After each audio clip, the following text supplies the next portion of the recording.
Sewufikile Mtakwethu, ufike nethemba elisha empilweni yami. Ukusa sekwaziwe yimi, ngithi angikhulume nawe kusempondo zankomo. Bengifisa ukuba ngokuqala ukuzwa ukuthi ulale kanjani futhi uvuka kanjani. Kanjalo nezwi lakho kuyangithokozisa ukulizwa. Kwazise likeneleza kamnandi ezindlebeni zami. Sewufikile Mtakwethu, ufike nethemba elisha empilweni yami. Isizotha sakho sivusa amathemba empilo kimi. Ukuzithoba kwakho kungithoba inhliziyo. Kwazise ke yaba amanxeba uthando.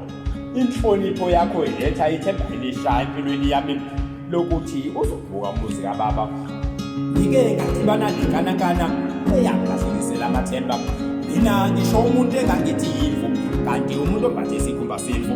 Ngikhuluma ngensambatheka okwakungaphuma ilanga liphinde lishone lingakaze inyakaze. Ngikhuluma ngenkinga engangingathatha izinsuku zami zokuphumula zize ziphele ingakaze inyakaze.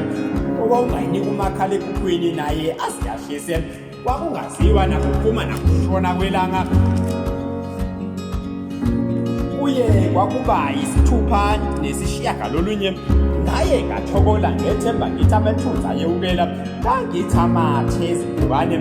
Ngabuye ngathi imvula nje iyedlula, kanti yeyi zikhukhula uqobo. Sayikhukhula inhliziyo yami, sayiyikisa esizibeni, yakhakathiswa zingwenya. Ngangithi inhliziyo yami ngeke isawuphonsa umbalane. Amathemba ami ayeselufipha. Ngashiyeka nezinhlanzana zothando. Sewufikile Mtakwethu, ufike nethemba elisha empilweni yami. Kwabe awufikanga qhudeni, ngezwa iqhudeni ikhala kokusa libikezela ukusa.